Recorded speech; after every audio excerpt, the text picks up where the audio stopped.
Hello दोस्तों, क्या आपने सोचा है कि आपके 11 के पहले चैप्टर का नाम लिविंग वर्ड क्यों रखा गया, बायोलॉजिकल वर्ड क्यों नहीं रखा गया? क्या बायोलॉजी बायोलॉजी नहीं है?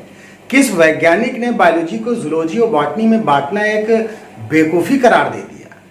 वो प्रॉपर्टी कौन सी है जो लिविंग और नॉन लिविंग को डिफ्रेंशिएट करती है? वो फाइन लाइन कौन सी है जो नॉन लिविंग और लिविंग के बीच में होती है? आपको इन्हीं सारे सवालों का जवाब आज मैं देने की कोशिश करूंगा। ये चैप्टर 11 का पहला चैप्टर है, द लिविंग वर्ड। ज़्यादातर बच्चे सोचते हैं कि कंपटीशन में इससे कम आता है, लेकिन आपको क्या पता है, अगर growth, reproduction, locomotion, consciousness, respiration, ये सारे ऑप्शन एक साथ मौजूद हों और आपको किसी एक पे टिक लगाना हो तो राइट आंसर क्या है? तो इस चैप्टर को आप बहुत इजी ना समझें, क्योंकि जो चैप्टर डिस्क्रिप्टिव होते हैं उसमें ज़्यादा आपको माइंड नहीं लगाना पड़ता है, वही आपको 1 या 2 नंबर से नीट में या दूसरे कॉम्पिटिटिव एग्जाम में पीछे कर सकते हैं। तो इस चैप्टर को अच्छे से समझें, पूरी वीडियो देखें, मैं पूरा चैप्टर पढ़ाने की कोशिश करूँगा। तो दोस्तों, बात करते हैं बायोलॉजी की। तो बायोलॉजी बायोलॉजी नहीं है, बल्कि वो लाइफ साइंस है, और शुरुआत के वैज्ञानिकों ने इसको जूलॉजी और बॉटनी में बांट दिया। फिर थॉमस हेनरी हक्सले नाम के वैज्ञानिक ने कहा कि बायोलॉजी को जूलॉजी और बॉटनी में बांटना एक बहुत बड़ी बेवकूफ़ी है। क्यों? क्योंकि बहुत से ऐसे ऑर्गेनिज्म थे जो कन्फ्यूज़न पैदा कर रहे थे, ना वो जूलॉजी में आ रहे थे ना वो बॉटनी में। वो दिखते तो प्लांट की तरह थे मगर थे एनिमल थे, प्लांट की तरह से दिख रहे थे। फिर इसके बाद के कुछ वैज्ञानिकों ने बायोलॉजी को जूलॉजी और बॉटनी और माइक्रोबायोलॉजी में डिवाइड किया। दोस्तों, आज की बायोलॉजी कहाँ पर स्टैंड कर रही है? तो जब हम इस सवाल का जवाब ढूंढने निकलते हैं तो हम पाते हैं कि आज की बायोलॉजी मॉलिक्यूल्स पर, सेल्स पर, ऑर्गेनिज्म पर और पॉपुलेशन पर डिपेंडेंट है, पॉपुलेशन पर बेस्ड है। तो पहले हम आते हैं मॉलिक्यूल्स पे। जब हम मॉलिक्यूल्स में आते हैं तो बायोलॉजी की एक नई ब्रांच हमारे सामने आती है, molecular biology, study of molecules at the biological level. ये सब जानते हैं, जिसमें हम protein, vitamin, carbohydrate, DNA, RNA सब आप जानते पढ़ें, मगर हम मॉलिक्यूलर बायोलॉजी क्यों पढ़ते हैं? इसका जवाब मैं देने की कोशिश आपको करूंगा कि जो मॉलिक्यूल्स में एनर्जी होती है वो किस तरह से लाइफ को सस्टेन करती है। The energy possessed bye molecules, how it's help in sustaining life. इस सवाल का जवाब हम मॉलिक्यूलर बायोलॉजी में ही पाते हैं। फिर उसके बाद आई सेल लेवल। अब सेल लेवल पे बात करते तो आपके दिमाग में खट से आना चाहिए साइटोलॉजी, स्टडी ऑफ सेल्स। तो जो स्टडी ऑफ सेल्स है ये मॉलिक्यूलर बायोलॉजी की बड़ी बहन है। अब आप कहेंगे बड़ी बहन कैसे है? क्यों? क्योंकि आप जानते हैं कि साइटोलॉजी में आप कहेंगे स्टडी ऑफ सेल, सेल की स्टडी। ये खाली जवाब 11th में आपके काम का नहीं है। क्यों? सेल बायोलॉजी में हम ये जानने की कोशिश करते हैं कि किस तरह से highly organised molecule, protein, vitamin, DNA, RNA कि किस तरह से ये सब ऑर्गेनाइज्ड हुए, एक सेल मेम्ब्रेन में जुड़ गए और उन्होंने लाइफ को ओरिजिनेट किया। हम सेल बायोलॉजी में इन्हीं सवालों का जवाब पाते हैं। How highly organised molecule bounded by a membrane to develop a cell, कि किस तरह से हाईली ऑर्गेनाइज्ड मॉलिक्यूल आपस में इस तरह से ऑर्गेनाइज्ड हुए एक मेम्ब्रेन के अंदर कि एक सेल बन गई। अब बात करते हैं हम ऑर्गेनिज्म की। तो जो ऑर्गेनिज्म लेवल है या ऑर्गेनिज्मल बायोलॉजी है वो सेल बायोलॉजी से ही रिलेटेड है। क्यों? क्योंकि जो एक सेल है वो भी ऑर्गेनिज्म बना सकती है, जैसे हम सब लोग जानते हैं अमीबा। अब यहाँ पर एक सवाल मैं आपसे पूछूंगा कि अमीबा यूनिसेलुलर है कि एसेलुलर? इस सवाल का जवाब आप खोजने की कोशिश करिएगा।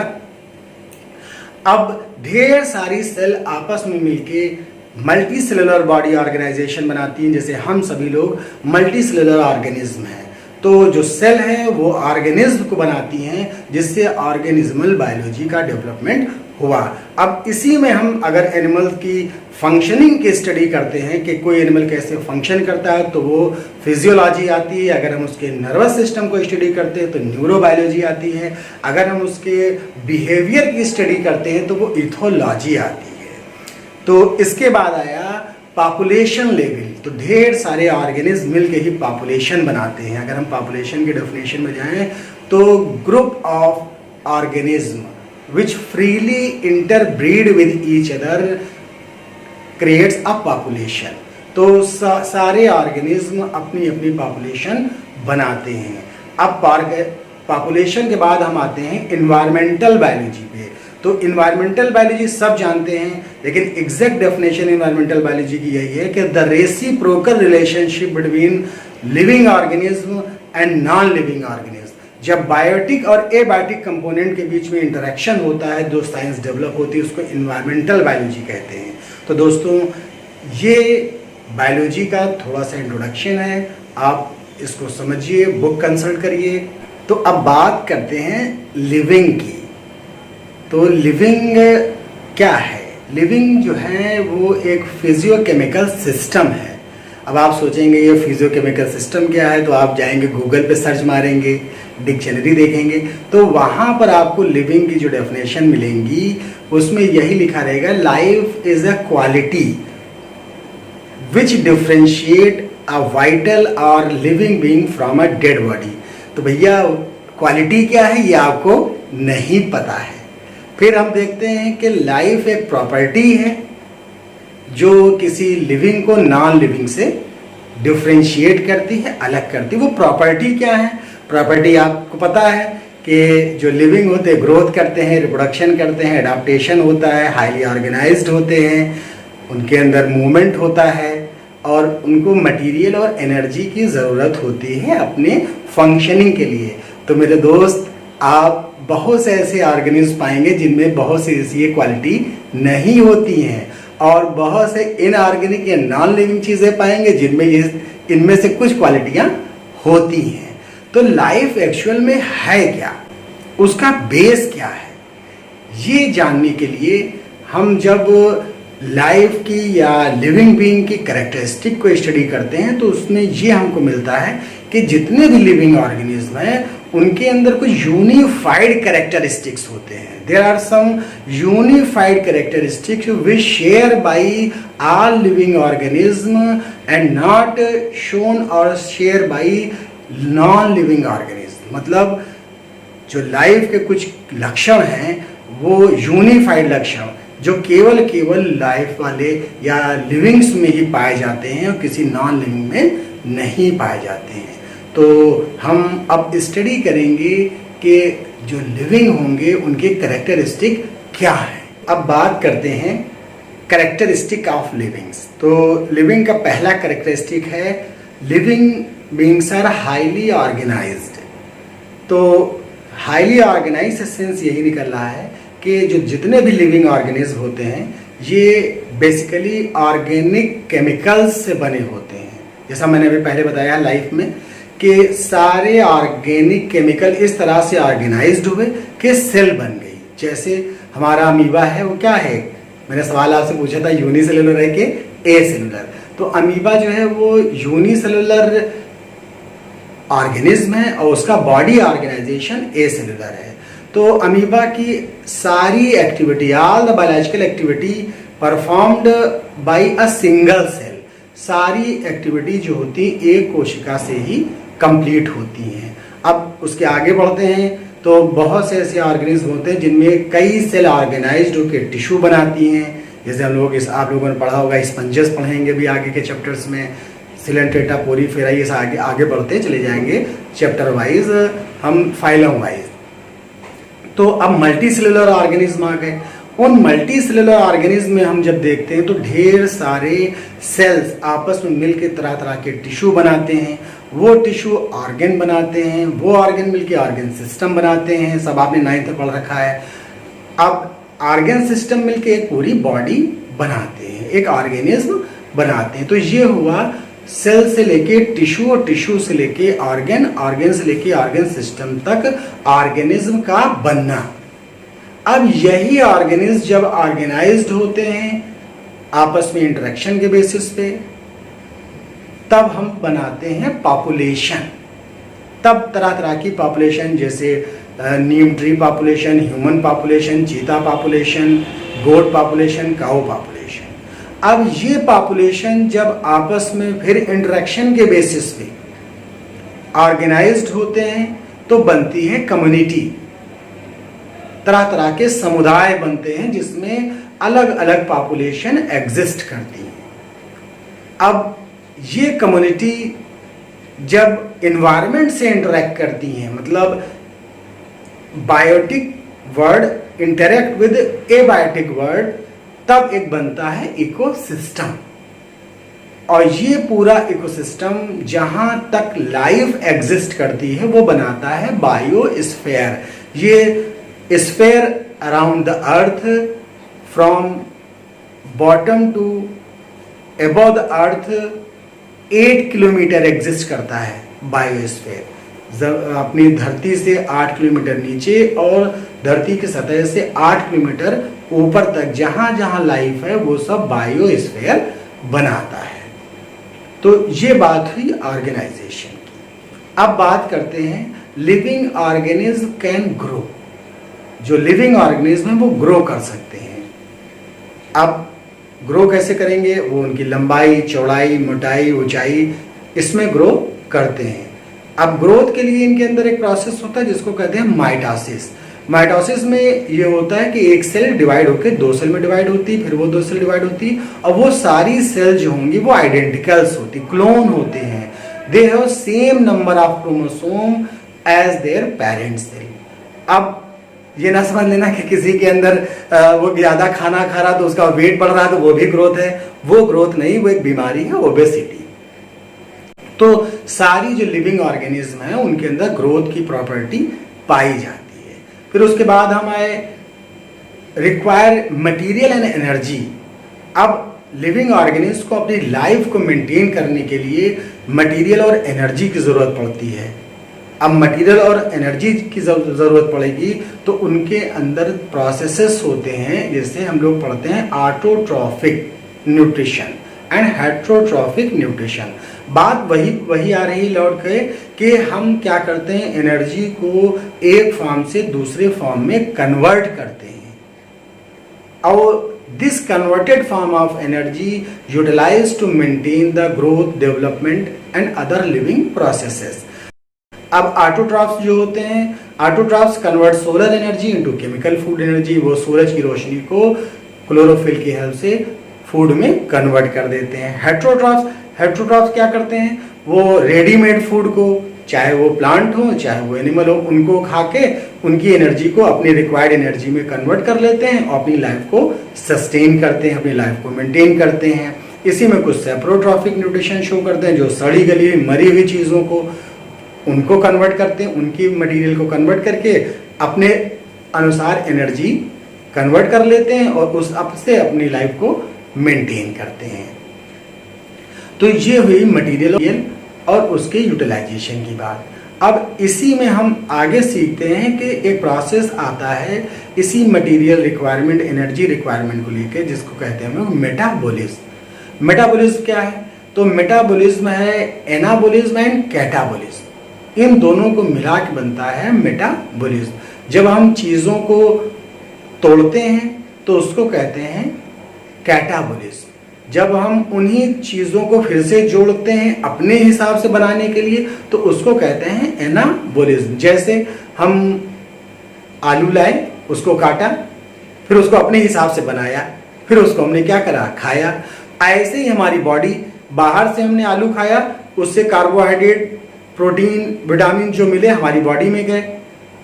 अब हमारी बॉडी ने फिर से उसको क्या करा, बॉडी की ग्रोथ, डेवलपमेंट के लिए जो मटेरियल बनाए प्रोटीन, कार्बोहाइड्रेट ही, लेकिन अपने हिसाब से बनाए। तो मटेरियल्स को तोड़ना और अपने हिसाब से बनाना, catabolism and anabolism is called as metabolism. Metabolism जो है वो कैटाबॉलिज्म और एनाबॉलिज्म को मिला के मेटाबॉलिज्म बनता है।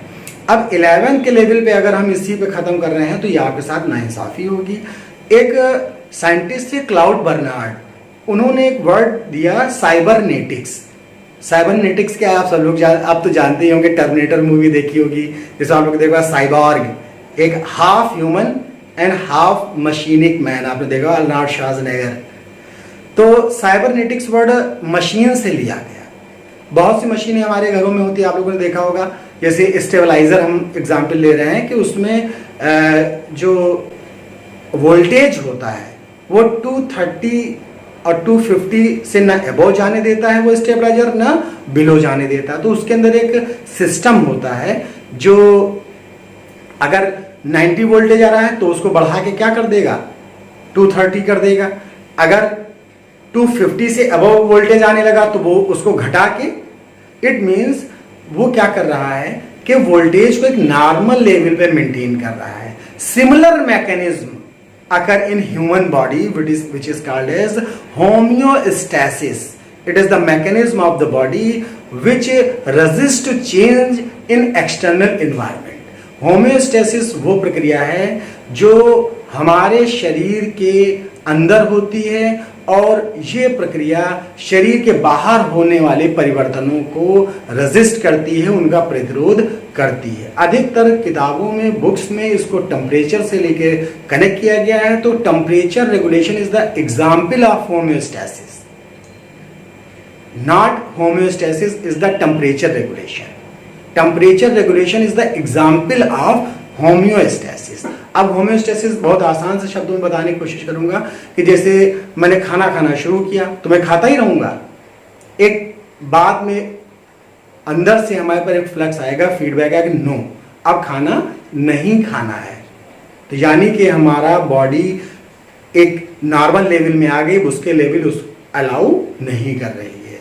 हमने हंसना शुरू किया तो हंसते ही रहेंगे, एक स्टिमुलस मिला हंसे तो हंसते ही रहेंगे, हंसते ही थोड़ी देर के बाद हंसना बंद हो जाएंगे कि स्टिमुलस आएगा नो का कि अब हंसना नहीं है। आप चाह के भी दोबारा उस तरह से उस लेवल से हंस नहीं सकते हैं। आपको प्यास लगी, आपने पानी पिया, 1 गिलास पिया, 2 गिलास पिया, तो पीते ही रहेंगे। फिर अंदर से एक नेगेटिव फीडबैक आएगा कि नो अब आपको पानी नहीं पीना है। तो यही होम्योस्टेसिस है, हमारी बॉडी को एक नॉर्मल लेवल में मेंटेन करने को ही हम लोग क्या कहते हैं, होम्योस्टेसिस। अब बॉडी का टेम्परेचर है 37 डिग्री सेंटीग्रेड होता है, 99 फ़ारेनहाइट, उससे ना कम होता है ना ज़्यादा। तो उसके लिए एक थर्मोस्टेट मैकेनिज्म होता है बोतल में, उसमें लीवर से कंट्रोल रहता है, जिससे हमारी बॉडी का मैकेनिज्म हार्मोन और ग्लैंड मिलके मेंटेन रखती हैं। तो कहने का मतलब है मटेरियल और एनर्जी की जो रिक्वायरमेंट है, उसका यूटिलाइजेशन है, वो भी हमारी बॉडी में ना कम होता है ना ज़्यादा, वो एक लेवल में रहता है, जिसको हम लोग कहते हैं होम्योस्टेसिस। अब आते हैं नेक्स्ट प्रॉपर्टी पे, जिसको हम लोग कहते हैं रेस्पिरेशन। जितने भी लिविंग ऑर्गेनिज्म हैं वो रेस्पिरेशन करते हैं। आप लोग जानते हैं रेस्पिरेशन मतलब अलग अलग ऑर्गन होते हैं रेस्पिरेशन के लिए, जैसे हम लोग ब्रीथ करते हैं, जैसे नॉस्ट्रिल्स होते हैं, गिल्स होते हैं, स्टोमेटा होते हैं, स्पायरिकल्स होते हैं, बुकलंग्स होते हैं। बहुत से एनिमल होते हैं जो पानी के अंदर रहते हैं, वो क्लोएका के थ्रू भी करते हैं। माउथ की ओपनिंग के जरिए भी रेस्पिरेशन गैसेस एक्सचेंज करते हैं। प्लांट्स में स्टोमेटा के थ्रू होता है। अब एक सवाल मैं यहाँ पूछना चाह रहा हूँ कि अभी कभी आपने सोचा है कि ऑक्सीजन के बगैर क्या जीवन संभव है? तो आप में 90% 100% बच्चे यही कहेंगे कि ऑक्सीजन के बगैर जीवन संभव नहीं है। गलत। बहुत से ऐसे ऑर्गेनिज्म हैं जो एनएरोबिक रेस्पिरेशन करते हैं, मतलब उनके अंदर जो मेटाबॉलिज्म होगा वो ऑक्सीजन की एब्सेंस में होगा। वो एनर्जी जो लेंगे, एक्वायर करेंगे, वो ऑक्सीजन की एब्सेंस में। उन ऑर्गेनिज्म को हम लोग कहते हैं, या उस मोड ऑफ लिविंग को कहते हैं एनएरोबिक रेस्पिरेशन या anaerobic organism. They acquire energy या obtain energy in absence of oxygen. If oxygen present they may die. अगर उनको ऑक्सीजन में रखा जाएगा तो वो मर जाएंगे। बहुत से ऐसे माइक्रो ऑर्गेनिज्म होते हैं, बैक्टीरिया होते हैं जो एनएरोबिकली एनर्जी प्राप्त करते हैं मटेरियल्स को ब्रेक डाउन करके, और वो ऑक्सीजन की एब्सेंस में ही लिविंग रहते हैं, जीवित रहते हैं। तो इससे एक चीज और ही पता चली कि हम ऐसे प्लेनेट पे जी रहे हैं जहां पर ऑक्सीजन के प्रेजेंस में भी लाइफ है और ऑक्सीजन की एब्सेंस में भी लाइफ है। अब बात करते हैं मूवमेंट की। All the living organism show movement. अब ये ना पूछ लेना पंखा भी मूवमेंट करता है, वो बताएंगे अभी। तो जो मूवमेंट होता है लिविंग ऑर्गेनिज्म की एक प्रॉपर्टी है। अब मूवमेंट करने के लिए लिविंग ऑर्गेनिज्म में ऑर्गेनेल्स होते हैं। जैसे अमीबा एक सिंगल सेल ऑर्गेनिज्म है, लेकिन उसके अंदर मूवमेंट के लिए सूडोपोडिया होते हैं। कुछ में लेग्स होते हैं, अपेंडेजेस होते हैं, विंग्स होते हैं। प्लांट में मूवमेंट के लिए ऑर्गेनेल्स तो नहीं होता है, लेकिन प्लांट क्या करते हैं, पर्टिकुलर स्टिमुलाई के लिए मूवमेंट शो करते हैं। जैसे एक लाइट के स्टिमुलेशन के लिए मूवमेंट शो करते हैं। या आप लोगों ने छुईमुई देखा होगा, तो निक्टिनेस्टिक मूवमेंट होता है। छुईमुई को छू लेता है तो पत्तियां मुड़ जाती है। या इंसेक्टिवोरस प्लांट, ड्रोसेरा है, पिचर प्लांट है, उनका ढक्कन क्या होता है, बंद हो जाता है। तो प्लांट्स में लोकोमोशन के लिए कोई स्पेसिफिक ऑर्गेनेल या ऑर्गन नहीं होते, मगर मूवमेंट के लिए हाँ उनके अंदर जो सेल का जो टर्जिडिटी होती है वो रिस्पॉन्सिबल होता है। वो आगे के लेसन में मैं आपको क्लियर करूंगा। फिर उसके बाद आया कॉन्शियसनेस। लिविंग ऑर्गेनिज्म अपने एनवायरनमेंट में होने वाले चेंजेस के लिए रिस्पॉन्स देते हैं। Living organism give response toward a stimuli. जैसे अभी लाइट चली जाए तो मेरे पसीना निकलने लगेगा, इन मेज कुर्सियों को नहीं निकलेगा। क्यों? क्योंकि हमारी बॉडी रिस्पॉन्ड कर रही है। अभी ठंडक आ जाए तो हम लोग क्या करेंगे, कोट जैकेट पहनेंगे। मेज कुर्सियां या नॉन लिविंग चीजें, उनको ठंडक नहीं लगेगी। अब मैंने शुरुआत में पूछा था कि अगर ऑप्शन में आपके पास सारे करेक्टरिस्टिक पूछे जाए नीट में, growth, reproduction, movement, adaptation, consciousness, तो आप किस पे टिक करेंगे? क्योंकि बहुत से ऐसे करेक्टर हैं जो नॉन लिविंग या मशीनरी शो करती हैं। तो consciousness is the unified characteristic which only occur by या show by all the living organism because it related to the survival of the organism. जो हमारा कॉन्शियसनेस है वो हमारे सर्वाइवल से जुड़ा हुआ है। इसको आसान शब्दों में हम अगर जाने तो एक छोटा सा बच्चा है, आप उसको गोद में लीजिए, अगर ऐसे हल्का सा गिराएंगे उसको पता नहीं, लेकिन फिर वो आपकी शर्ट वैसे पकड़ने लगेगा। रिस्पॉन्स वो क्या करेगा, अपनी जान को बचाने के लिए रिस्पॉन्स देगा। अभी अगर एकदम से शेर आ जाए तो कौन भागेगा? हम ही लोग भागेंगे। Response for the survival. एक कुत्ता है, उसको भूख लगी, वो खाने को सूंघेगा, स्मेल आ रही है, रिस्पॉन्स देगा, सर्वाइवल से जुड़ा हुआ है। तो जो कॉन्शियसनेस है यही वो मेजर कैरेक्टरिस्टिक है जो लगभग सारे लिविंग ऑर्गेनिज्म में होता है और वो इनके सर्वाइवल में मदद करता है। अब बात आई जो आजकल की मशीनरीज हैं वो भी तो रिस्पॉन्स करती हैं। जैसे मोबाइल है, रिस्पॉन्स देता है, हम टच स्क्रीन टच करते हैं, तो this response is inbuilt type of response. वो उसमें ऑलरेडी उनके प्रोग्राम में फीड है कि जब कोई इलेक्ट्रिक सर्किट पूरा होगा तो स्क्रीन ब्लिंक कर जाएगी। वो उनके सर्वाइवल से रिलेटेड नहीं है, लेकिन जो हमारा रिस्पॉन्स है वो हमारे सर्वाइवल से रिलेटेड है। अगर हमको सर्वाइव करना है तो अपनी इन्वायरमेंट में रिस्पॉन्स देना है। फिर नेक्स्ट आया adaptation. All the living organism have ability to adopt according to the environmental condition. सारे लिविंग ऑर्गेनिज्म जो हैं वो अपने चारों तरफ के इन्वायरमेंट में होने वाले चेंजेस के हिसाब से अपने आप को अडॉप्ट कर लेते हैं। यहाँ पर एक बहुत इंपॉर्टेंट आपको क्लू बताऊंगा कि कोई इंडिविजुअल अडॉप्ट करेगा, स्पीशीज अडॉप्ट नहीं करेगी। अगर नीट में आ जाए कि इज स्पीशीज अडॉप्टेशन, गलत। Individual adopt themselves and those individual have better changes which selected by the nature, and such individual have highest ability to reproduce, making more offspring, and these changes when passes from generation to generation and selected by the nature then produce new species. Darwin ने यही समझाने की कोशिश की, बताने की कोशिश करी थी कि हमारे अंदर जो एडाप्टेशन होगा वो नेचर से जब सिलेक्ट होगा, उसके ऊपर नेचुरल सिलेक्शन काम करेगा, तो वही इंडिविजुअल ज़्यादा से ज़्यादा संतानें उत्पन्न कर पाएगा और वही संतानें नई स्पीशीज बना सकते हैं।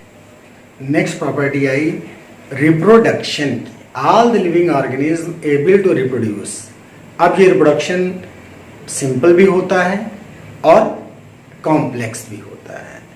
तो सिंपल रिप्रोडक्शन जो होगा वो एसेक्सुअल रिप्रोडक्शन कहलाएगा, जो कॉम्प्लेक्स होगा वो सेक्सुअल कहलाएगा। तो रिप्रोडक्शन का जो मेन बेस है वो ये है कि हमारा जो ब्लूप्रिंट है डीएनए, वो एक जनरेशन से दूसरे जनरेशन में पास होना, यही वो सेकेंड कैरेक्टरिस्टिक है जो सारे लिविंग ऑर्गेनिज्म शेयर करते हैं, शो करते हैं। This is the unified reproduction, is the unified second unified characteristic which shown by all living organism to share या to pass their blueprint DNA to the next generation for the survival and continuity of the species. कोई भी organism अपनी individuality को, अपने अस्तित्व को बचाने के लिए रिप्रोडक्शन करता है और उस रिप्रोडक्शन में वो अपने डीएनए को आने वाली संतानों में भेजता है, चाहे वो अमीबा हो और चाहे हम लोग हों। तो एसेक्सुअल रिप्रोडक्शन सबसे सिंपल टाइप का होता है। इसमें एक सिंपल सी सेल होती है, बीच से टूट जाती है, क्रोमोसोम नंबर सेम रहते हैं और उसको हम लोग जनरली माइटोसिस या बाइनरी फिशन कहते हैं। Simplest type of reproduction. इसमें होता यह है कि all the organism are clone. सारे ऑर्गेनिज्म जो होंगे वो क्लोन होंगे, एक जैसे होंगे, बस उनका जो एनर्जी लेवल है वो थोड़ा सा रिजुविनेट होता रहता है। जैसे अमीबा है, बूढ़ा हो गया और 1 से 2 में डिवाइड हो गया तो उसका जो मटेरियल है वो बढ़ जाएगा, तो वो रिजुविनेट हो जाता है, वो जवान हो जाता है, लेकिन वो दोनों सेल एक दूसरे के आइडेंटिकल होंगे। अब एसेक्सुअल रिप्रोडक्शन में कोई डाइवर्सिटी नहीं हो सकती, वो सारे एक ही जैसे होंगे। अगर कोई रेड है तो सब रेड ही रहेंगे, उसमें कोई डाइवर्सिटी नहीं होगी। फिर बात आई सेक्सुअल रिप्रोडक्शन की। तो sexual reproduction is by parental type. Asexual uniparental होता है कि एक ही से ढेर सारे बन गए।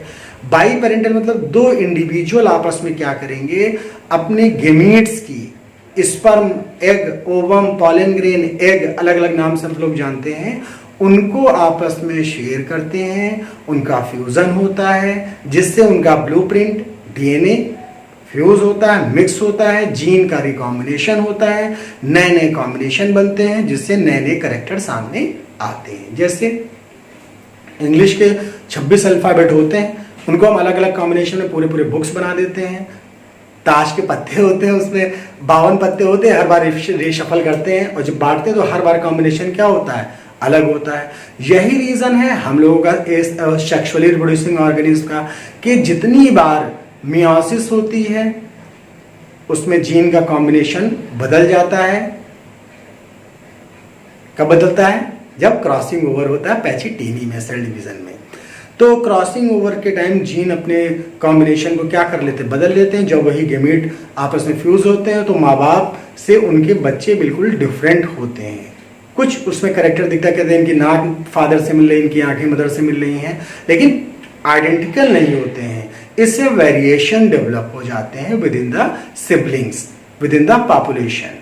अब यही वेरिएशन एक नई पॉपुलेशन या नई स्पीशीज के बनाने में हेल्प करते हैं।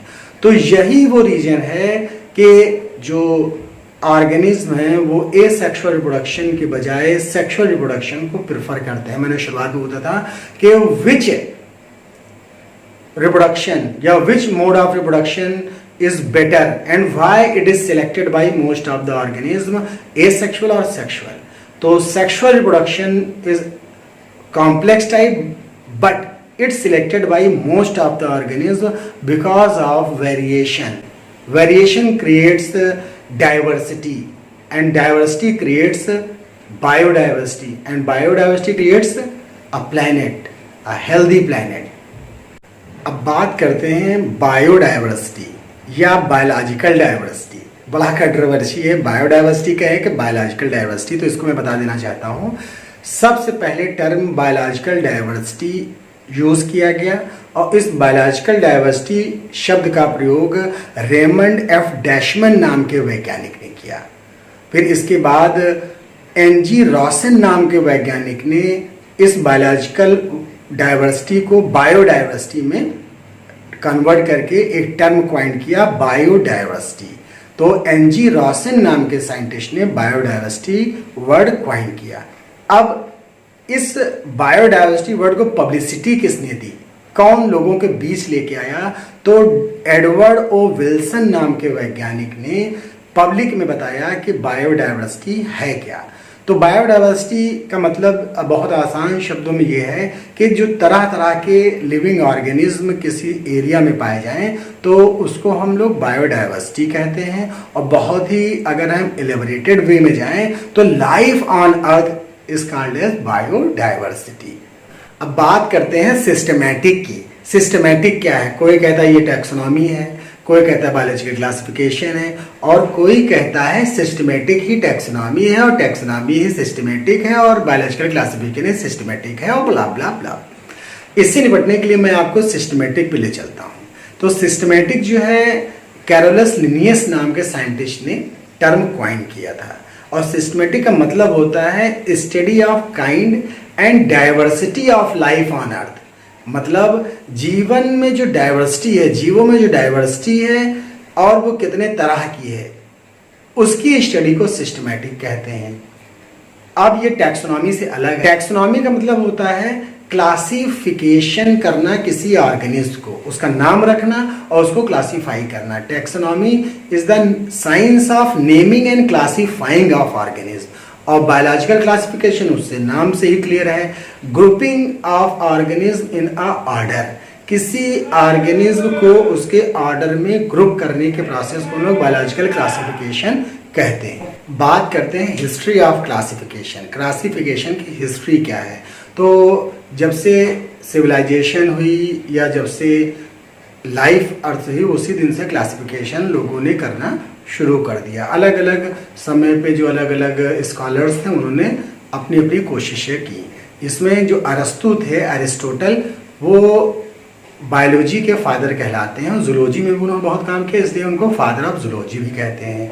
थियोफ्रास्टस, उन्होंने बॉटनी में बहुत काम किया और उनको फादर ऑफ बॉटनी कहते हैं। इसके अलावा इंडिया के भी बहुत से ऋषि थे जिनको साइंटिस्ट कहते हैं, हम लोग ऋषि उनको कहते हैं। उन्होंने भी प्लांट्स पे, एनिमल्स पे बहुत लिटरेचर दिया और वृक्ष वेदा, चरक आदि लोगों ने दिया। बाकी ये आपको मैंने हिस्ट्री पूरी लिख दी है, आप इसमें देख के कंसल्ट कर सकते हैं। अब बात करते हैं बेसिक्स ऑफ टैक्सोनॉमी। टैक्सोनॉमी के आधार क्या हैं, तो टैक्सोनॉमी और सिस्टमेटिक्स, इसके बीच में अंतर तो आप समझ ही गए होंगे। अब आते हैं जो मूलभूत अंतर है सिस्टमेटिक और टैक्सोनॉमी के बीच में, वो है नॉमेनक्लेचर का। जो शुरुआती दिन थे बायोलॉजी के, जिसमें जब सिस्टमेटिक्स और क्लासिफिकेशन लोग पढ़ रहे थे, उसमें नए नए टर्म आ रहे थे, तो टैक्सोनॉमी की जो डेफिनेशन थी उसमें नेमिंग वर्ड यूज़ किया गया। नेमिंग मतलब नॉमेनक्लेचर, किसी स्पीशीज का, किसी इंडिविजुअल का एक यूनिक नाम रखने की प्रक्रिया को हम लोग नॉमेनक्लेचर कहते हैं। और ये नाम किसी इंडिविजुअल का हो, एक का हो, किसी दूसरे का ना हो, और कोई दूसरी स्पीशीज या इंडिविजुअल दो नामों वाली ना हो, यानी कि किन्हीं दो इंडिविजुअल का नाम एक ना हो। अब नाम रखने की प्रक्रिया भी कई तरह की थी, जैसे पॉलीनॉमेनक्लेचर, बाइनॉमेनक्लेचर और ट्राइनॉमेनक्लेचर। पॉलीनॉमेनक्लेचर में जब हम आते हैं तो सिस्टमा नेचर, जो फादर ऑफ टैक्सोनॉमी है कैरोलस लिनियस, उनके 19th एडिशन तक इस बुक में उन्होंने 15 अलग अलग नामों को, किसी स्पीशीज को नाम रखने की प्रक्रिया के लिए यूज़ किया, जो कि बहुत लंबे थे और याद करने में बहुत ही कठिन थे। इसलिए पॉलीनॉमेनक्लेचर अब प्रयोग में नहीं है। फिर आया बाइनॉमेनक्लेचर, जिसको हम लोग आसान शब्दों में कहते हैं बाइनॉमियल नॉमेनक्लेचर। इसमें यह डिसाइड किया गया कि किसी भी ऑर्गेनिज्म का नाम या इंडिविजुअल का नाम या स्पीशीज का नाम दो शब्दों से मिलकर बना होता है। पहला होता है जेनेरिक एपिथेट और दूसरा होता है स्पेसिफिक एपिथेट। जेनेरिक एपिथेट को हम लोग जीनस कहते हैं और इसको हम कैपिटल वर्ड से शुरू करते हैं, और दूसरा वर्ड होता है स्पेसिफिक एपिथेट। ये कर्सिव राइटिंग में या रनिंग लेटर में ही लिखा जाता है।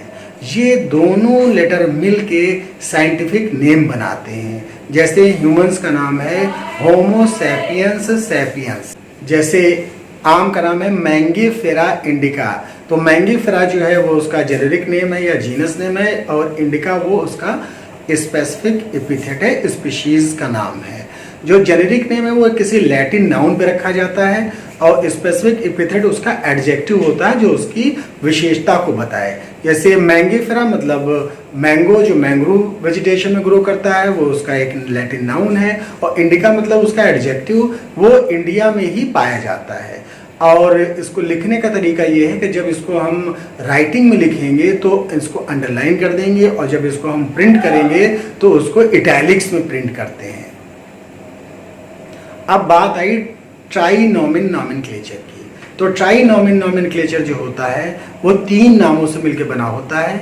इसमें जो जेनेरिक नेम, स्पेसिफिक एपिथेट के बाद एक सब स्पीशीज भी लगा दिया जाता है। और यहाँ ये पॉइंट करने वाली बात है, जो सब स्पीशीज का नेम है वो केवल जूलॉजी में ही यूज किया जाता है, बॉटनी में इसका यूज नहीं होता है।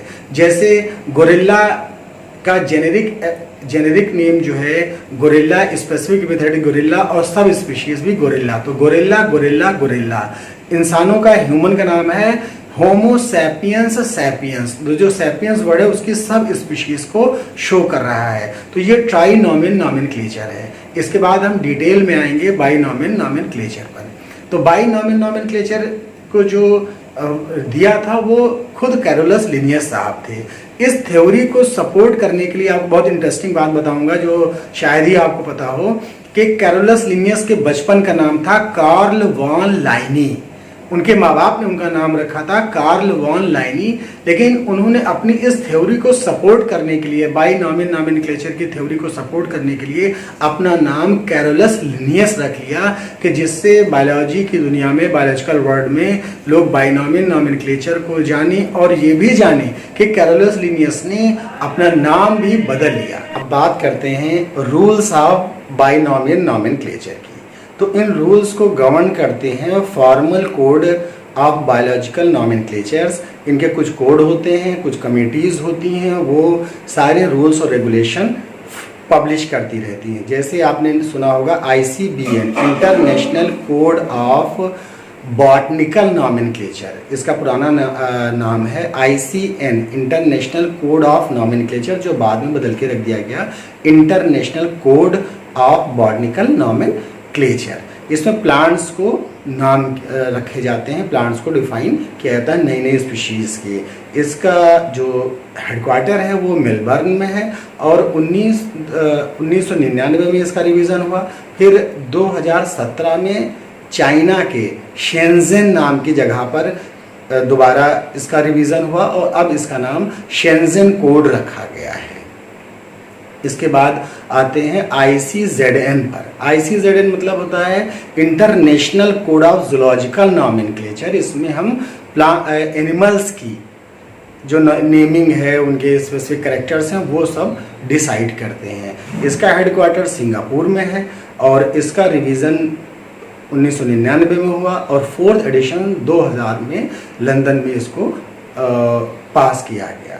इसके बाद आता है international code of bacterial nomenclature. इसमें बैक्टीरिया को डिफाइन किया जाता है, बैक्टीरिया की नेमिंग की जाती है। फिर international Committee on systematics of protista.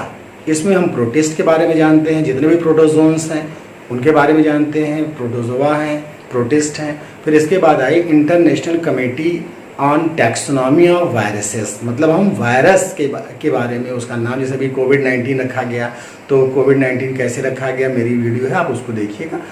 उसमें कोविड के नाम कैसे रखा गया शॉर्ट में बताना चाहूँगा। कोरोना से लिया गया है वर्ड जो ताज होता है, उसके कांटे जो होते हैं ताज की तरह से होते हैं, या जो जब सोलर एक्लिप्स होता है, सूर्य ग्रहण होता है, जो एक छल्ला बन जाता है पूरा जब ढक जाता है, वो भी कोरोना कहलाता है। तो उसी के बेसिस पे इसका नाम रखा गया। बाकी डिटेल में आप मेरी वीडियो देखिएगा।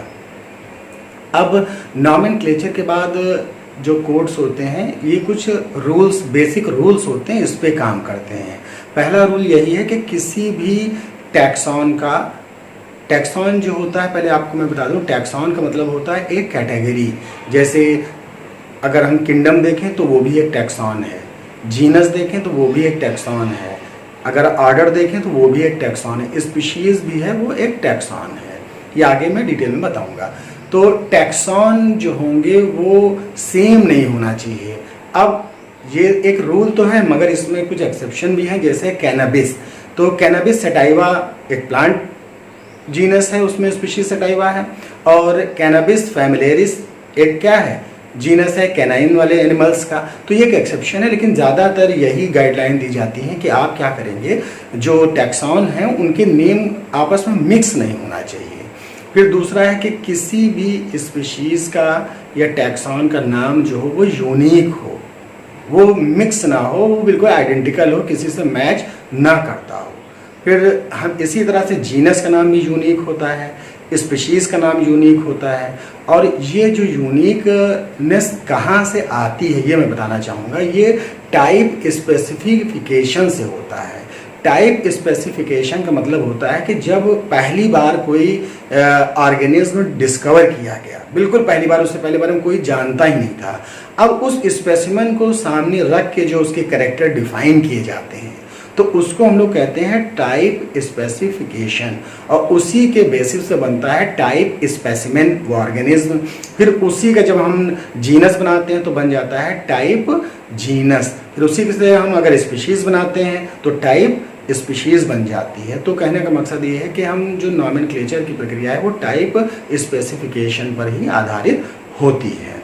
फिर उसके बाद हम आते हैं कि जो नाम रखे जाएंगे वो लैटिन ग्रामर को ही फॉलो करेंगे, क्योंकि जितने भी हैं वो लैटिन नाउन और लैटिन एडजेक्टिव ही होते हैं। अभी पहले मैंने बताया है कि जो जीनस होगा, जेनेरिक एपिथेट, वो लैटिन नाउन होगा, और जो स्पेसिफिक एपिथेट या स्पीशीज नेम होगा वो लैटिन एडजेक्टिव होगा। अब उसको हम वक्त के साथ या अपनी जो कॉमन लैंग्वेज है, जैसे इंडिया है, चाइना है, तो वहाँ अलग अलग प्रोनाउंसिएशन, उसके हिसाब से हम उस नॉमेनक्लेचर को या उस साइंटिफिक नेम को हम बदल नहीं सकते हैं। अब एक यहाँ पर कंफ्यूजन भी आ सकता है कि किसी 2 वैज्ञानिकों ने, 4 वैज्ञानिकों ने किसी एक टाइप स्पेसिमेन को अपने यहाँ अलग अलग नाम दे दिए, है एक ही चीज़ लेकिन उनके अलग अलग नाम हो गए। तो इसके कंफ्यूजन को रोकने के लिए ये रूल बनाया गया है कि जो सबसे पुराना करेक्टरिस्टिक होगा या जो लिटरेचर में कहीं जिसका सबसे पुराना होगा वो उसी के नाम को फॉलो करेंगे, बाकी सब डिस्कार्ड कर दिए जाएंगे।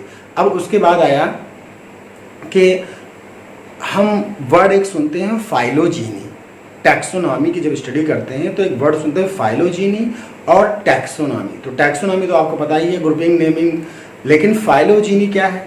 फाइलोजीनी represent the evolutionary history of an organism. किसी ऑर्गेनिज्म का इवोल्यूशन किस तरह से हुआ है। जैसे आप लोगों ने बुक्स में देखा होगा, नीचे एक कॉमन एंसेस्टर है, फिर उससे आए प्रोटोजोन, फिर उसके बढ़ गए प्लांट्स हो गए, एनिमल हो गए, फिर उधर चले गए एव्स आ गए, तो एक ट्री बन जाता है। यही ट्री हमारी हायरार्की को, इवोल्यूशनरी हायरार्की को शो करता है। तो इसी वजह से एक ट्री बन जाता है, उसको, उस इसकी स्टडी को हम लोग फाइलोजीनी कहते हैं, या इवोल्यूशनरी ट्रेंड्स को या इवोल्यूशनरी पैटर्न की स्टडी को फाइलोजीनी कहते हैं। जब इसका एक ट्री बन जाता है उसी को साइंटिस्ट लोग लाइफ ऑफ ट्री कहते हैं। Phylogeny represent the hierarchical pattern of evolution of organism, that's why it is called as life of tree. इसी वजह से इसका हमारी टैक्सोनॉमी में बहुत इंपॉर्टेंस है कि हम जब नेमिंग करें तो उस ऑर्गेनिज्म की इवोल्यूशनरी रिलेशन को भी एक दूसरे से रिलेट करें। आप कैसे बैक्टीरिया को बॉटनी से हटाया गया, हम क्यों बैक्टीरिया को बॉटनी में नहीं रखते हैं, वो कहाँ से पता चला? उसके फाइलोजीनी से, कि बैक्टीरिया के अंदर फोटोसिंथेसिस तो होता है मगर वो प्लांट नहीं है, उसकी ये फाइलोजीनी से पता चला। हम मैमल्स, हम भी हैं और मैमल्स डॉग्स भी है। तो अब होमो सैपियंस को उन डॉग से क्यों अलग किया गया? वो उसकी इवोल्यूशन के बेसिस पे। अब हर्बीवोर्स एनिमल है, एक टिड्डा है वो भी घास खाता है, भैंस है, गाय है वो भी घास खाती है, उसको अलग किया गया, अलग अलग जीनस में रखा गया, उनके अलग स्पीशीज है। किसके बेसिस पे? फाइलोजीनी के बेसिस पे। तो कहने का मतलब ये है कि टैक्सोनॉमी और बायनॉमी नॉमेनक्लेचर की स्टडी में हम फाइलोजीनी को बेस बनाते हैं, आपस में इवोल्यूशनरी रिलेशन को बेस बनाते हैं, तभी हम अच्छे से किसी ऑर्गेनिज्म की नेमिंग कैरेक्टरिस्टिक डिसाइड कर पाते हैं। अब बात करते हैं टैक्सोनॉमिक कैटेगरीज की या टैक्सोनॉमिक हायरार्की की। हायरार्की बहुत बच्चे कंफ्यूज रहते हैं, बुक्स में डायग्राम बना हुआ है, क्लास फाइलम लिखा हुआ है, एरो बने हुए हैं, मगर समझ में नहीं आ रहा है। तो चलिए बात करते हैं हायरार्की की। तो हायरार्की को समझने से पहले हम समझते हैं क्लासिफिकेशन में जो हम ग्रुपिंग करते हैं, तो हर ग्रुप को एक टैक्सा कहा जाता है। क्या चीज? टैक्सा, टैक्सॉन में डिफरेंस। हाँ, बच्चों में बहुत कंफ्यूजन रहता है कि टैक्सा क्या है और टैक्सॉन क्या है। तो टैक्सा एक प्लूरल वर्ड है और टैक्सॉन एक सिंगुलर वर्ड है। जब हम किसी एक की बात करेंगे तो टैक्सॉन की बात करेंगे, जब पूरे ग्रुप की बात करेंगे तो टैक्सा की बात करेंगे। तो टैक्सा जो है वो एक हायरार्किकल सिस्टम का एक ग्रुप है, एक ग्रुप को रिप्रेजेंट करता है। जैसे हम एक सीढ़ियाँ चढ़े, सीढ़ी का एक जीना, दो स्टेप, 3 स्टेप, तो हर स्टेप एक ग्रुप है और उस ग्रुप को ही हम लोग टैक्सा कहते हैं। जैसे स्पीशीज जो है वो स्मॉलेस्ट टैक्सा है। जो कैरोलस लिन्ने साहब थे उनके हायरार्किकल सिस्टम में 5 टैक्सा थे: वैरायटी, ऑर्डर, जीनस, स्पीशीज और वैरायटी। अब इसमें क्यूवियर साहब थे, एक साइंटिस्ट थे, उन्होंने इसमें फाइलम वर्ड ऐड कर दिया। माइक्रोबायोलॉजिस्ट और कुछ बॉटनिस्ट जो है फाइलम की जगह डिवीजन वर्ड का यूज भी करते हैं। अब आजकल हम हायरार्किकल सिस्टम में क्या जा पाते हैं कि स्पीशीज से शुरू होता है। Species is the group of organism which share certain fundamental characteristics and freely interbreed with each other and produce fertile offspring। मतलब स्पीशीज वो जीवों का समूह है जिनमें कुछ फंडामेंटल कैरेक्टरिस्टिक, मूलभूत लक्षण होते ही होते हैं और वो एक दूसरे से इंटरब्रीड करते हैं, बच्चे पैदा करते हैं, वो बच्चे भी फर्टाइल होते हैं। यही स्पीशीज हमारी टैक्सोनॉमी की या क्लासिफिकेशन की या सिस्टमेटिक की सबसे स्मॉलेस्ट यूनिट है। अब बहुत सी स्पीशीज जिनके अंदर फंडामेंटल कैरेक्टरिस्टिक मौजूद होते हैं वो मिलके एक नया ग्रुप बनाते हैं जिनको हम लोग जीनस कहते हैं। अब जीनस जो है ऐसे ऑर्गेनिज्म का ग्रुप है जिनमें कुछ फंडामेंटल कैरेक्टरिस्टिक क्या होंगे? सेम होंगे। फिर उसके बाद हम लोग आए, जीनस के बाद आए फैमिली। अब फैमिली में उन ऑर्गेनिज्म को या उन जीनस को यूज किया जाएगा जिनके कुछ फंडामेंटल कैरेक्टरिस्टिक मौजूद होते हैं। अब फैमिली का ग्रुप जिनके पास फंडामेंटल कैरेक्टरिस्टिक सेम होते हैं वो बनाएंगे ऑर्डर। अब ऑर्डर जिनके पास फंडामेंटल कैरेक्टरिस्टिक सेम होते हैं वो ग्रुप बना के क्या बनाएंगे? क्लास बनाएंगे। अब क्लास जिनके पास फंडामेंटल कैरेक्टरिस्टिक सेम होते हैं वो एक ग्रुप बना के फाइलम बनाएंगे। अब ऐसे फाइलम जिनके ऑर्गेनिज्म में फंडामेंटल कैरेक्टरिस्टिक सेम होते हैं वो बनाएंगे किंगडम। यहाँ तक तो आप लोग जानते होंगे। अब ऐसे किंगडम जिनके कैरेक्टरिस्टिक सेम होते हैं वो डोमेन बनाते हैं। अब ढेर सारे डोमेन जिनके कैरेक्टरिस्टिक सेम होते हैं वो आपस में मिलकर एक लिविंग वर्ड बना देते हैं। अब इन्हीं सारे सिस्टम्स को जब हम सारे ग्रुप को एक स्टेप वाइज बेसिक कैरेक्टरिस्टिक के बेसिस पे हम अरेंज करते हैं तो एक सीढ़ी नुमा, स्टेप नुमा स्ट्रक्चर बनता है जिसको हम लोग टैक्सोनॉमिक हायरार्की कहते हैं। स्टेप नुमा का मतलब ये है कि जैसे हम लोग सीढ़ियाँ चढ़ते हैं तो पहली सीढ़ी, दूसरी सीढ़ी, तीसरी सीढ़ी। तो पहली सीढ़ी होती है हमारी स्पीशीज, दूसरी सीढ़ी होती है जीनस, तीसरी सीढ़ी होती है फैमिली, चौथी सीढ़ी होती है ऑर्डर। ऑर्डर के बाद नेक्स्ट स्टेप जो सीढ़ी आई वो हमारी क्लास हुई। क्लास के बाद आता है फाइलम, फाइलम के बाद किंगडम, किंगडम के बाद डोमेन और डोमेन के बाद आता है लिविंग वर्ड। तो ये टैक्सोनॉमिक हायरार्की होती है जो बेसिस, जिसका जो फंडामेंटल बेसिस जो होता है वो कैरेक्टरिस्टिक्स होते हैं ऑर्गेनिज्म के, जो सारे कैरेक्टरिस्टिक एक स्पेसिफिक ग्रुप में होने चाहिए। जैसे एक एग्जाम्पल दे रहे हैं हम लोग कैनाइडी का, तो कैनाइन टीथ सब में होते हैं, तो वो एक उनका ग्रुप हो गया। इसी तरह से अगर हम प्लांट किंगडम देखें तो सबके पास कहीं ना कहीं क्लोरोफिल होता है, वो फोटोसिंथेसिस करते हैं। एनिमल किंगडम में सबके पास कहीं ना कहीं एनिमल का एक पर्टिकुलर कैरेक्टरिस्टिक होता है। अब इन्हीं टैक्सा को हम अलग अलग जानने की कोशिश करते हैं। जैसे पहला जो स्मॉलेस्ट स्टेप है वो है स्पीशीज़। तो स्पीशीज़ को लेके आपको बता दूं, जूलॉजी और बॉटनी में थोड़ा सा डिफरेंस आता है। जैसे जो जूलॉजिस्ट हैं वो अर्नेस्ट मेयर की एक बायोलॉजिकल स्पीशीज़ कॉन्सेप्ट है, उस पर काम करते हैं। अर्नेस्ट मेयर ने स्पीशीज़ को डिफाइन किया, group of individual which freely and potentially interbreed with each other, produce fertile offspring and have certain fundamental characteristics। लेकिन बॉटनी में ऐसा होता है, आप लोगों ने देखा होगा कि बहुत से प्लांट ऐसे होते हैं जो अलग अलग जीनस के भी होते हैं, फैमिलीज के, उनका आपस में क्रॉस हो जाता है और उनसे सीड्स बनते भी हैं। आप आगे जब क्लासों में आएंगे तो पढ़ेंगे, बायोटेक्नोलॉजी की शुरुआत वहीं से हुई। अब तो इसलिए जो बॉटनिस्ट हैं वो स्पीशीज़ के कॉन्सेप्ट पे लुक अलाइक फंडा पे काम करते हैं। वो लुक अलाइक मतलब वो एक जैसे दिख रहे हों, वो इसी को लेके अपना स्पीशीज़ को डिफाइन करते हैं। अब जैसा मैंने भी पहले बताया कि तरह तरह की स्पीशीज़ मिलके जीनस बना लेती हैं।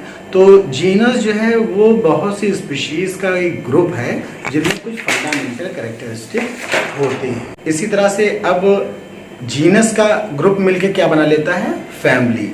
फैमिली में ऐसे जीनस रखे जाते हैं जिनमें कुछ ना कुछ फंडामेंटल कैरेक्टरिस्टिक हों, ये तो पता ही है। अब फैमिली के बारे में बताना है कि इनका जो लास्ट लेटर होगा वो AE से शुरू होगा, मगर उसको किसी स्पेसिफिक या स्पेशल उस फॉन्ट में या इटैलिक्स में नहीं लिखा जाता, बस AE होना चाहिए। फैमिली के नेम की पहचान है कि उसके लास्ट के नेम में AE होता है। जैसे फेलिडेई फैमिली, अब इसमें तरह तरह के जीनस है। कैट की फैमिली जो कैट की तरह से जो दिखते हैं, लेपर्ड भी है, कैट भी है, चीता भी है, तो ये सब एक फैमिली से बिलोंग करते हैं।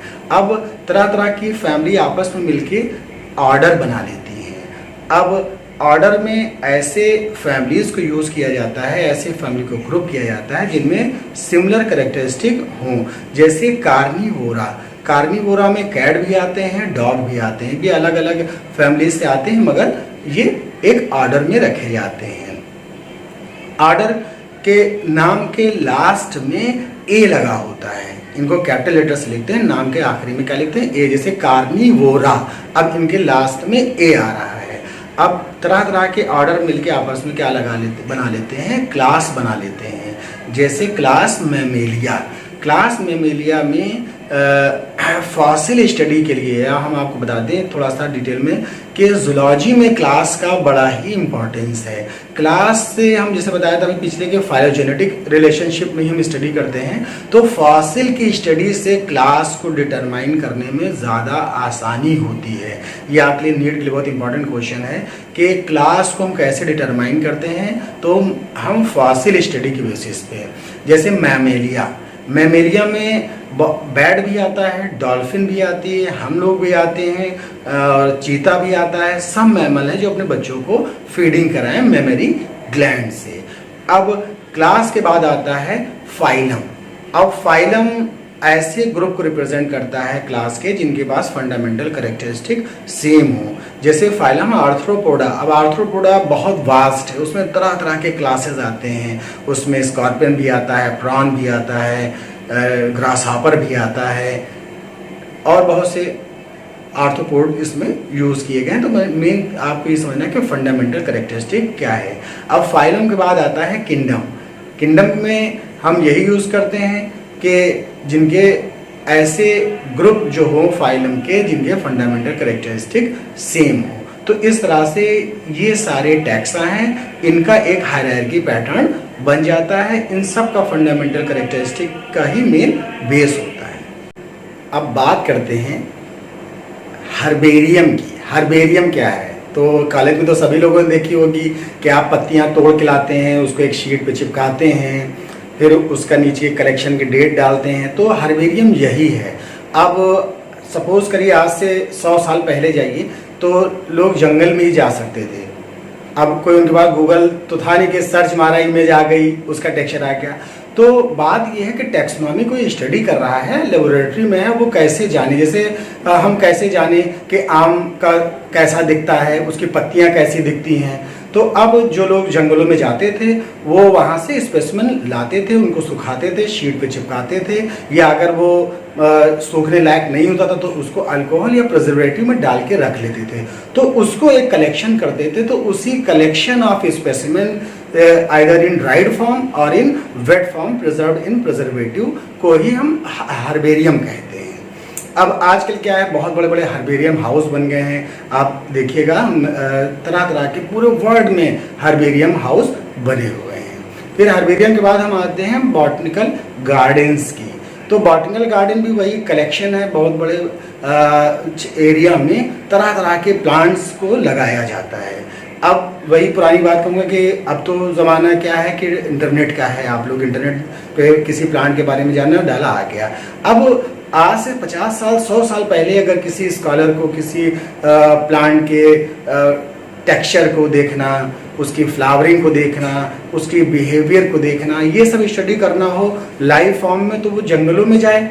अब जंगल में कहा तो वही एक्सप्लोरर जो होते थे, साइंटिस्ट होते थे, वो उन प्लांट्स को लाके बड़े से एरिया में लगाते थे, जिससे बड़े बड़े एरिया में तरह तरह के diversity of plant and animal plant हो गए। तो उनको बायोलॉजिकल या बॉटनिकल गार्डन कहा गया, जहाँ पर जाके कोई सिस्टमेटिक का स्टूडेंट, क्लासिफिकेशन करने वाला स्टूडेंट प्लांट की स्टडी कर ले। जैसे अपने लखनऊ में NBRI है, नेशनल बॉटनिकल रिसर्च इंस्टीट्यूट, वहाँ पर जब आप जाएंगे तो प्लांट्स के ऊपर बाकायदा उनके बॉटनिकल नेम भी लिखे हुए हैं, उनकी डेट लिखी हुई है, कहीं कहीं तो उनके यूज़ भी लिखे हुए हैं।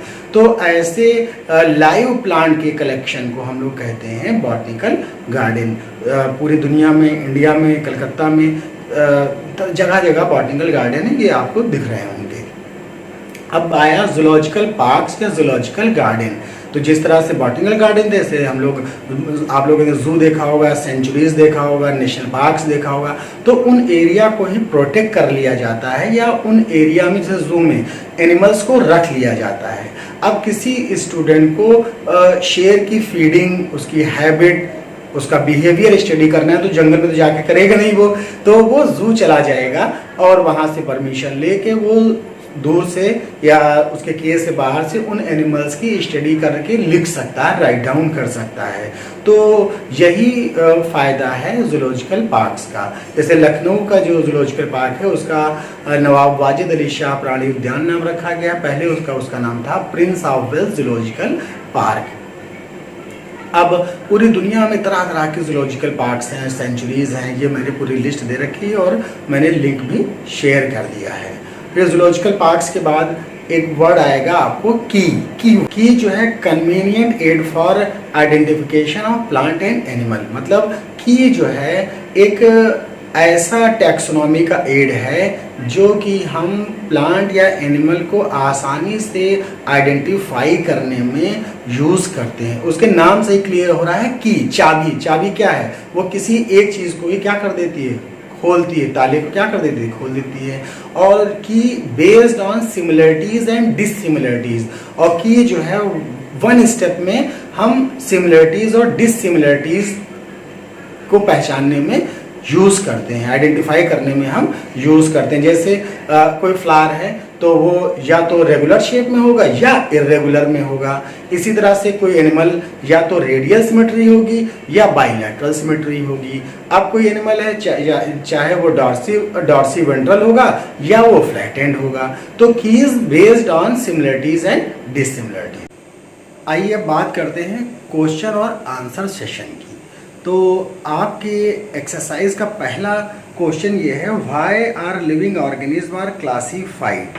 तो हम जैसा हमने अपने लेक्चर में बताया कि लिविंग ऑर्गेनिज्म में डाइवर्सिटी बहुत है। जैसे प्लांट्स हैं तो प्लांट्स में भी कितने तरह के प्लांट्स हैं, अगर एनिमल है तो कितने तरह के एनिमल हैं, अब माइक्रो ऑर्गेनिज्म है तो उसमें भी बहुत ही डाइवर्सिटी है। तो अब एक टैक्सोनॉमिक स्टूडेंट के लिए ये बहुत कठिन हो जाता है, या एक नॉर्मल पीपल के लिए तो और ज़्यादा कठिन हो जाएगा कि कोई प्लांट है तो उसमें तरह तरह की कैटेगरीज हैं।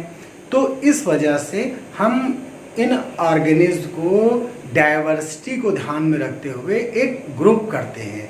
जैसे आपके घर में ढेर सारी बुक्स हैं, फैली हुई हैं। अब आपने अपने छोटे भाई से कहा कि मेरी बायोलॉजी की बुक ले आइए। अब उसमें ढेर सारी बुक पड़ी हुई हैं, बायोलॉजी में भी, जूलॉजी की है, बॉटनी की है। अब उसमें भी जाएं तो प्रोटोजोआ का कोई चैप्टर की बुक पड़ी हुई है। तो अब वो क्या करेगा, कंफ्यूज हो जाएगा। इसी तरह से हमारे लिविंग वर्ल्ड में बहुत ज़्यादा डाइवर्सिटी है। अब आपने क्या करा, अपनी उन बुक्स को उनकी मोटाई के हिसाब से अरेंज कर दिया कि जो सबसे मोटी बुक होगी वो सबसे नीचे, उससे पतली उससे, और सबसे पतली सब। अब आपको ये पता है, अब आपके अन्य अपने छोटे भाई या बहन से कहा कि मेरी जो सबसे मोटी बुक है वो ले आइए, तो वो जाके वही सबसे मोटी बुक ले आएगी। आपको पता है वो किस सब्जेक्ट की है। तो बस यही रीज़न है कि हम लिविंग ऑर्गेनिज्म को क्लासीफाई करते हैं कि उनके हम कैटेगरीज बना सकें, उन ऑर्गेनिम्स के बीच में एक रिलेशन बना सके कि कौन ऑर्गेनिम्स किस तरह से एक दूसरे से रिलेट है, वो किस ग्रुप में आते हैं, किस ग्रुप में नहीं आते हैं, उनके बीच में कोई रिलेशन है कि रिलेशन नहीं है। फिर हम आते हैं नेक्स्ट क्वेश्चन पे, why are the classification system changing every now and then. मतलब क्लासिफिकेशन का सिस्टम बदलता क्यों रह रहा है।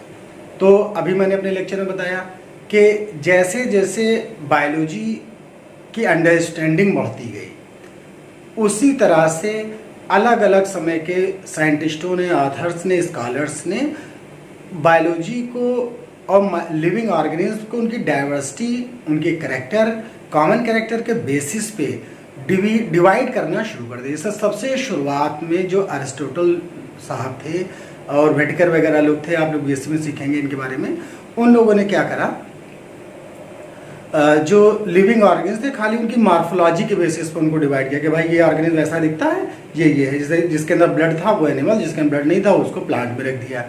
फिर उसके बाद धीरे धीरे नॉलेज बढ़ती गई, लोगों का ऑब्जर्वेशन बढ़ता गया, तब उन्होंने क्या करा, प्लांट को अलग रखा और एनिमल्स को अलग रखा।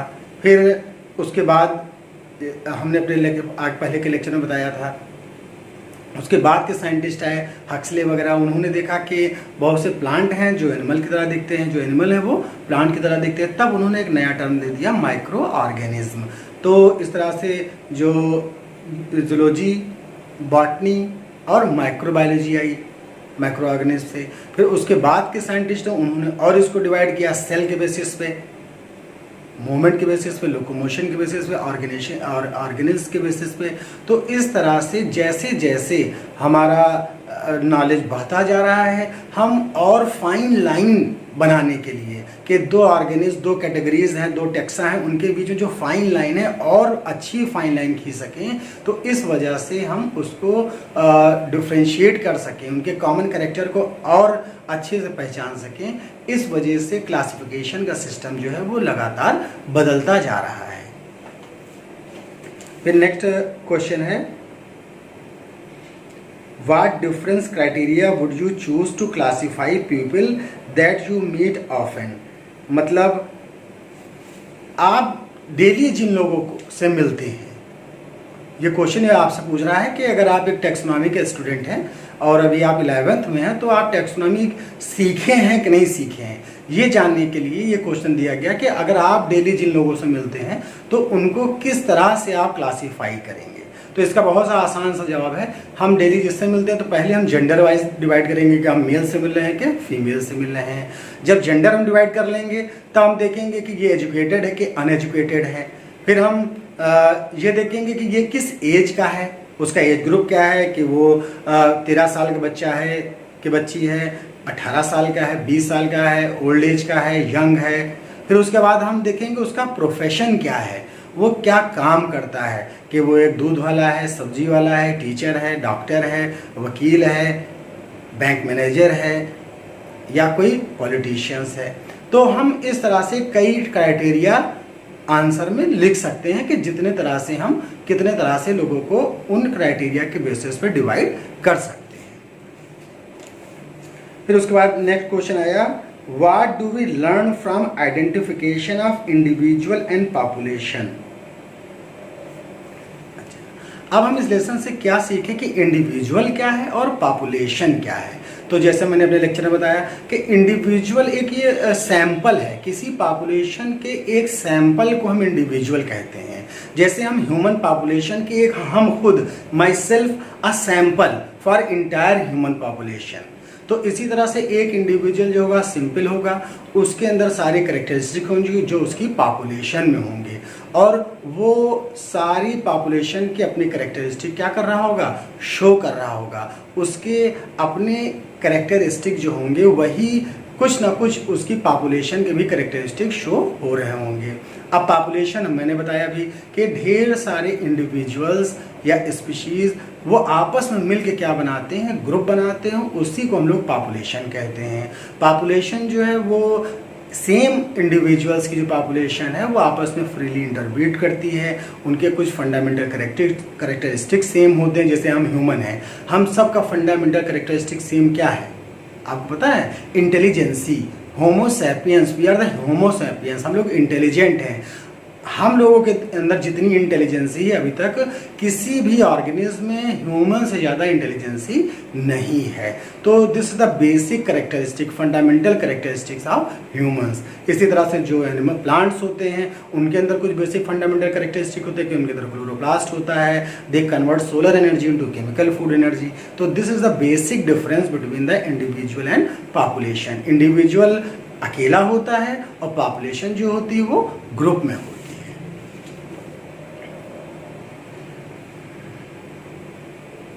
फिर उसके बाद आया है, give the scientific name of mango, identify the correctly written name. तो अब इसमें दिया रहेगा एग्जाम में, तो आपको जैसे मैंने बताया कि बायोलॉजिकल नेम लिखने का जो तरीका है वो अगर हम प्रिंटिंग में करेंगे तो वो इटैलिक्स में करेंगे, और अगर हम उसको हैंड राइटिंग में लिखेंगे तो जीनस नेम को या जेनेरिक एपिथेट को अलग अंडरलाइन करेंगे और स्पीशीज नेम या स्पेसिफिक एपिथेट को अलग अंडरलाइन करेंगे। जो जीनस का पहला लेटर होगा वो कैपिटल लेटर से होगा और जो स्पीशीज का पहला लेटर होगा वो कर्सिव राइटिंग में होगा या स्मॉल लेटर में होगा। तो इस तरह से आम का जो नाम है वो मैंगीफेरा इंडिका, और वो अगर आपके आंसर उसमें क्वेश्चन बुक में वो ऑप्शन दिया हो तो वो इटैलिक्स में ही छपा रहेगा, स्पेलिंग उसमें आप देख लीजिएगा। फिर नेक्स्ट आया है, define a taxon, give some example of taxa at different hierarchical level.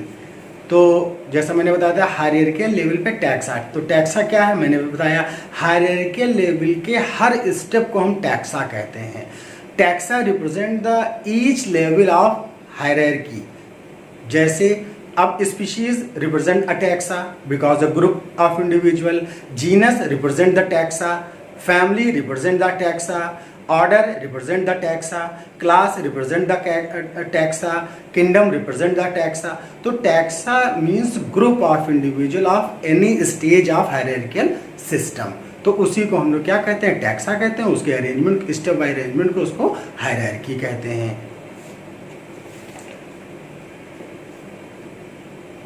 फिर can you identify the correct sequence of taxonomical category. तो इसमें कई ऑप्शन दिए हुए हैं, तो आपको पता हुआ है कि पहले स्पीशीज आएगा, फिर जीनस आएगा, फिर ऑर्डर आएगा, फिर फाइलम आएगा। फाइलम के बाद क्या आएगा, किंगडम, किंगडम के बाद डोमेन, और डोमेन के बाद लिविंग वर्ड। फिर नेक्स्ट आपका क्वेश्चन है, try to collect all the currently accepted meaning of the word species. Discuss with your teacher meaning of species in case of higher plants and animal on one hand and bacteria on other hand।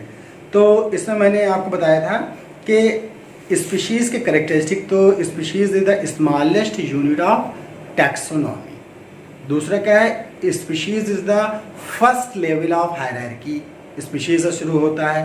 फिर species represent the group of individual which have same fundamental characteristics potentially interbreed with each other to produce fertile offspring। मतलब कोई जो species कि individuals वो आपस में mating करेंगे, sex करेंगे, जिससे बच्चे पैदा होंगे, वो फर्टाइल होंगे और तभी वो स्पीशीज़ कहलाएगी। जैसे सुना होगा म्यूल जो हॉर्स और एस द डंकी इसके क्रॉस से बनता है, तो वो पैदा तो हो जाता है मगर वो इनफर्टाइल होता है। इसी तरह से बहुत से प्लांट हैं उनमें आपस में क्रॉस तो हो जाता है। रेफिनस सटाइवा और रेफिनस ब्रेसिका मतलब मूली और सरसों एक ही जीनस से आते हैं, इनका क्रॉस हो जाता है, लेकिन उनमें सीड प्लांट बन गए मगर उसमें सीड नहीं बनता है। तो स्पीशीज का जो मेजर क्राइटेरिया है वो क्या है, वो फ्रीली इंटरब्रीड करेंगे और फर्टाइल ऑफस्प्रिंग पैदा करेंगे और उनके अंदर जो क्या कहते हैं बेसिक कैरेक्टरिस्टिक्स होंगे वो सेम होंगे। फिर उसके बाद define and understand the following term: phylum, class, order, family, genus. जैसे अब मैंने बताया था कि फाइलम जो है वो कई ऑर्डर का ग्रुप होता है और जो बॉटनी में फाइलम की जगह पर डिवीजन टर्म यूज किया जाता है। फिर दूसरा है क्लास।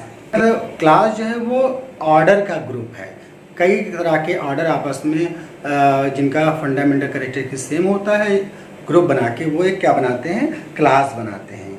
इसी तरह से जो ऑर्डर होता है, ऑर्डर जो होता है वो कई तरह की फैमिलीज का ग्रुप होता है जिनके अंदर फंडामेंटल कैरेक्टरिस्टिक सेम हो। फैमिली कई तरह के जीनस का ग्रुप होता है जिनका सेम फंडामेंटल कैरेक्टरिस्टिक होता है, तो कई जीनस मिलकर फैमिली बनाते हैं। ये हायरार्किकल सिस्टम में मैंने पूरा बताया है।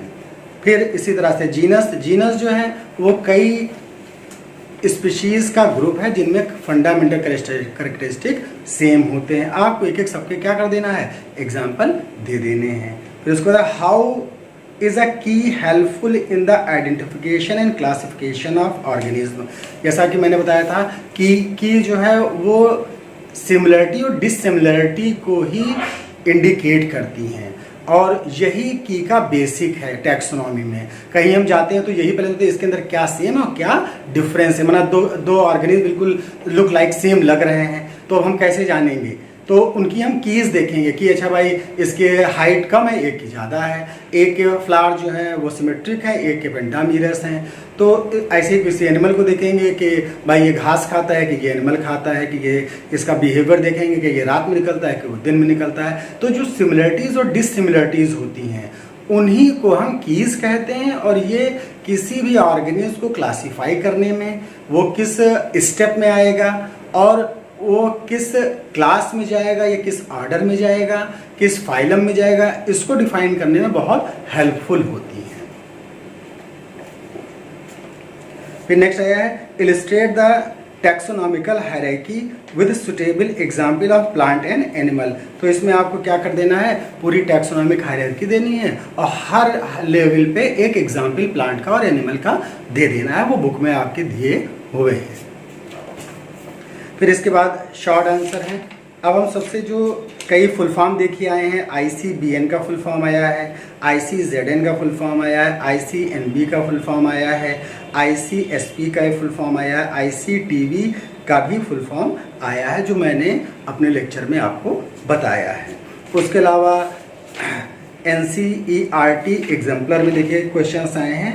Linnaeus is consider a father taxonomy name to other botany. देखिए बहुत इंपॉर्टेंट क्वेश्चन आया है कि लिनियस जो हैं वो फादर ऑफ टैक्सोनॉमी हैं, ये सबको पता है, लेकिन दो और बॉटनिस्ट का नाम बताइए जो टैक्सोनॉमी में बहुत उनका भी योगदान रहा हो, जिन्होंने टैक्सोनॉमी की स्टडी में बहुत हेल्प की है। तो वो उसका आंसर है एंड्रिया सिजल पियानो और गैस्परेड, जिनको कैस्पर भी कहते हैं, और बाउहिन। ये साइंटिस्ट हैं जिन्होंने फादर ऑफ टैक्सोनॉमी जो कैरोलस लिनियस थे उनके अलावा भी हेल्प करी है। फिर ICZN का क्या फुल फॉर्म है ये भी मैंने बताया, international code of zoological nomenclature. फिर कपलेट इन टैक्सोनॉमिक की मीन्स, तो इसमें क्या है, opposition of some feature of a plant and animal. जो टैक्सोनॉमिक की है उनके कपलेट का क्या मतलब है, तो कपलेट का मतलब यही बार बार मैं बता रहा हूँ कि वो चाहे सिमिलरिटी हो चाहे डिससिमिलरिटी हो। फिर नेक्स्ट इसमें आया amoeba multiply by mitotic division in this phenomena growth और रिप्रोडक्शन। तो मैं आपको साफ साफ बता देना चाहता हूँ कि अमीबा जो है वो अपना रिप्रोडक्शन करता है बाइनरी फिशन से। बाइनरी फिशन एक तरीके का माइटोसिस है, जिसमें एक अमीबा दो डॉटर अमीबा में क्या होता है, डिवाइड हो जाता है। तो अब ये फिनोमेना रिप्रोडक्शन का है, मगर नॉर्मली माइटोसिस जो है हाइयर ऑर्गेनिज्म में उसकी ग्रोथ से रिलेटेड होती है। अगर इस क्वेश्चन को हम बदल दें कि the process of mitosis in amoeba shows mitotic division, is this reproduction और growth in comparison to the higher organism. अगर इस क्वेश्चन को और हम कॉम्प्लेक्स बना दें तो उसका भी यही आंसर रहेगा कि this phenomena is reproduction in amoeba because is reproduced by binary fission, it consist of या it completes by mitosis, but in higher organism they asexually reproduce who need mitosis for their growth and development and meiosis for reproduction to produce gametes। तो इस तरह से आप answer वहां पर अपना दे सकते हैं। फिर नेक्स्ट आया है, ये भी सब NCERT एग्जाम्पलर के ही हैं।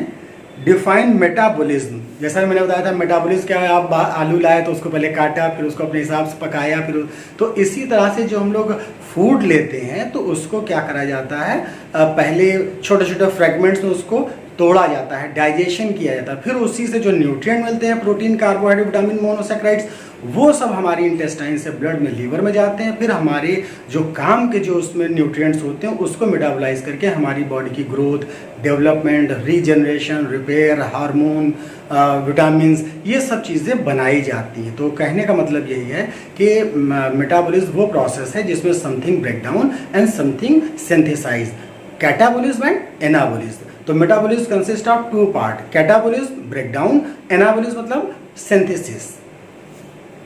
फिर नेक्स्ट क्वेश्चन है, which is the largest botanical garden in the world. तो जैसा मैंने अपनी लिस्ट में आपको दिखाया था कि royal botanical garden Q in UK, ये सबसे बड़ा बॉटनिकल गार्डन है। फिर शॉर्ट आंसर इसमें आए हैं कई। अब मैं आपको कुछ कंपटीशन में आए हुए क्वेश्चंस को दिखाना चाहता हूँ जो बहुत रिपीट हुए हैं। तो जनरली बच्चे इस लेसन को आसान समझ के छोड़ देते हैं, सोचते हैं इससे नहीं आता है। जैसे ये आया, कई बार ये क्वेश्चन आया, the basic unit of taxonomy. तो मैं जैसे बताया बेसिक यूनिट ऑफ टैक्सोनॉमी क्या है, स्पीशीज़ है। ये कई बार आया है, अलग अलग ईयर्स में कई बार नीट में ये पूछा गया है। एक और क्वेश्चन है, binomial nomenclature was introduced by.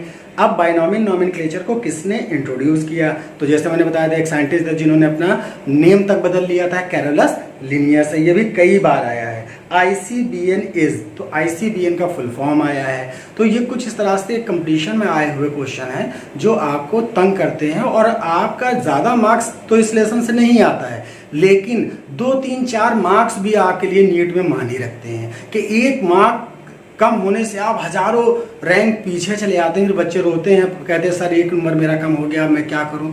तो मैं यही समझाता हूं कि इस तरह के जो आपके चैप्टर हों, जो डिस्क्रिप्टिव हों, उनको आप पहले छुट्टियों में पहले उनको तैयार कर डालिए, उनके नोट्स बना लीजिए, जिससे फ़ायदा ये मिलता है कि आपके इस तरह के क्वेश्चन के आंसर जो बायोलॉजी की हिस्ट्री टाइप से होते हैं वो नहीं छूटते हैं, और वही 1-2 जो मार्क्स हैं वो दूसरे बच्चों से आपको अलग करते हैं, और तभी से आप क्या होते हैं, हायर रैंक एक्वायर कर पाते हैं। इसके अलावा देखिए, मेयर्स बायोलॉजिकल स्पीशीज कॉन्सेप्ट देखा, हमने बताया था बायोलॉजिकल स्पीशीज कॉन्सेप्ट मेयर ने दिया था। ये क्वेश्चन इसमें आया है, कई बार आया है ये।